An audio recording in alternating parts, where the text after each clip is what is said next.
ভামিৱান্ত আলোতা সদৃশ প্ৰকাশ হয়ক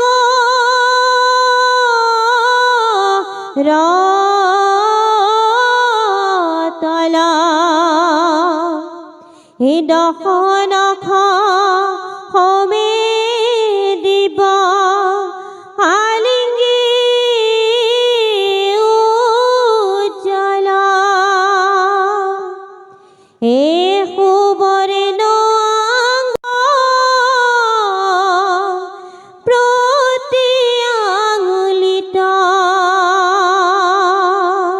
হে শ্যাম শৰীৰত পিত পাত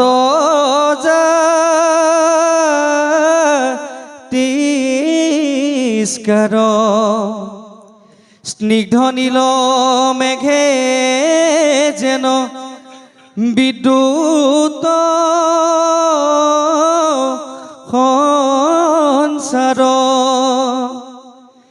হে চাৰি বাহু মইতো শুভে মুকুতা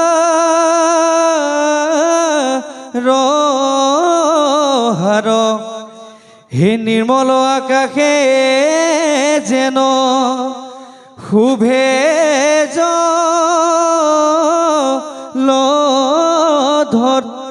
কৃষ্ণ ভগৱন্তৰ আন এটা ৰূপৰ বৰ্ণনা দিলে শৰত পদ্মৰ সম আয়ত লোচন প্ৰেমৰ কটাক্ষে জোৰাই আৰু তনু মন।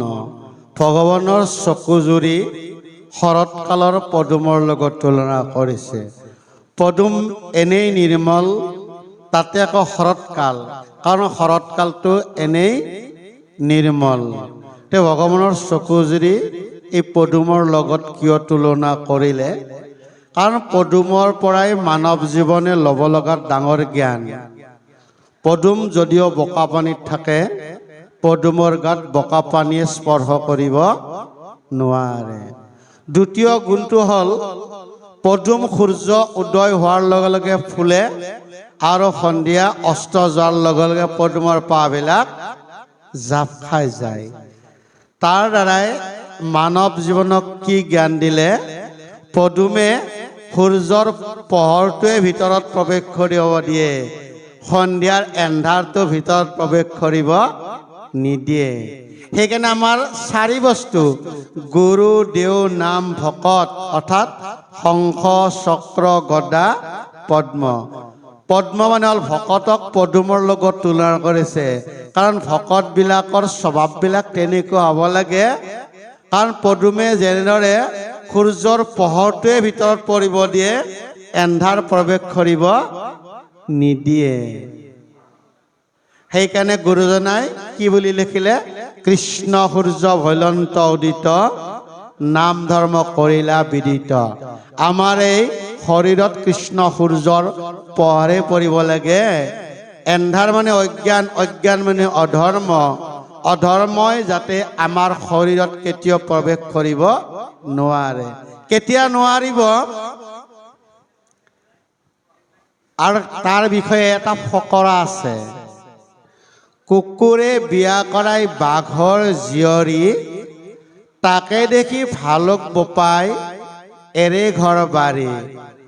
আকৌ এবাৰ কৈছো, কুকুৰে বিয়া কৰাই বাঘৰ জীয়ৰী, তাকে দেখি ভালুক বোপাই এৰে ঘৰ বাৰী। কুকুৰৰ কথা জানো আমি সকলেও, নেজ চুঙাত ভৰাই থলেও চিধা হ'বনে? আমাক কৈছে মানুহবিলাকক, আমাৰ মানুহৰ বেছিভাগৰ চৰিত্ৰ সেই কুকুৰৰ নিচিনা, হয়নে নহয়? কোনোবাই কিবা ক'লে কুকুৰৰ নিচিনা খেং খেংকৈ নুঠো জানো? সেইবুলি সকলোকে কোৱা নাই।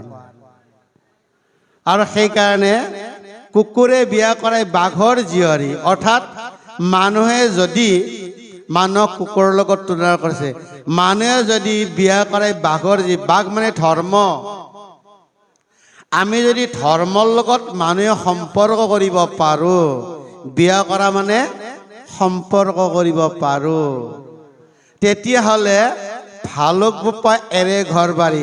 ভালুক মানে অধৰ্মই তেতিয়া আমাৰ শৰীৰত ঠাই কেতিয়াও নাপায়, ঘৰ বাৰী এৰি পলাই যাব।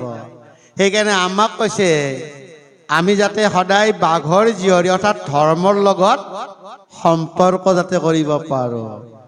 ধৰ্মৰ লগত যি সম্পৰ্ক কৰে তাক অধৰ্মই প্ৰৱেশ কৰিব নোৱাৰে। যেনেদৰে কোঠাটোৰ ভিতৰত লাইট জ্বলিলে তাত এন্ধাৰ প্ৰৱেশ কৰিব নোৱাৰে, আমাৰ হৃদয় কোঠাত যেতিয়া কৃষ্ণ সূৰ্যৰ পোহৰ থাকিব অধৰ্মই তেতিয়া ইয়াত বাস ল'ব নোৱাৰে। সেইকাৰণে শ্যামন্তক মণিটো বেলেগে লৈ যোৱা নাছিল, কোনে নিছিল? ভালুকে। ভালুক মানে অধৰ্মই, শ্যামন্তক মণি মানে নাম মণি নি কি কৰিছিল? অমলাই বেলাগি শিশুক দিলা। অধৰ্মই মণিৰ মহিমা বুজি নাপায়, সেইকাৰণে শিশুবিলাকক খেলিব দিছিল। শিশু মানে আমাৰ নিচিনা কিছুমান অজ্ঞানিক বুজাইছে। আমিও নামৰ মহিমা নুবুজি বিভিন্ন দল সংগঠন হৈছোঁ, নামৰ মহিমা বুজি পোৱা নাই। নামক লৈ বহুত আমি অনুষ্ঠান প্ৰতিষ্ঠান কৰিছোঁ, প্ৰকৃততে নাম কি আমি বুজিয়ে পোৱা নাই। কেতিয়া বুজি পালে? 28 দিনৰ দিনা যেতিয়া কৃষ্ণই ভালুক ৰূপী জাম্বুৱন্তৰ পিঠিত এটা ভুকু লগাই দিলে, তেতিয়া কি বুলি ক'লে? আগে নাজানিলোঁ এবেহে জানিলোঁ, তেন্তে তুমি শ্ৰীৰাম। তে আমিও সেই ভগৱন্তৰ ভুকু আমাৰ পিঠিত যেতিয়ালৈকে নপৰে তেতিয়ালৈকে অনুভৱ অনুতাপটো নাহে। কেতিয়া আহিব? যেতিয়া জাম্বুৰ নিচিনা আমাৰ পিঠিত ভুকু পৰিব, যেতিয়া আমাৰ ঘৰ সংসাৰলৈ বিপদ নামি হ'ব, সেইদিনাহে ঈশ্বৰৰ কথা মনলৈ আহে। এনে কিন্তু মনত আমাৰ কিমানজনৰ আহে সেইটোৱে বিচাৰ্যৰ বিষয়। আৰু সেইকাৰণে ইয়াত ভগৱন্তৰ চকুজুৰি শৰৎকালৰ পদুমৰ লগত তুলনা কৰিছে, কাৰণ নমো পংকজ নেত্ৰায়, চকুজুৰি পদুমৰ নিচিনা হ'ব লাগে।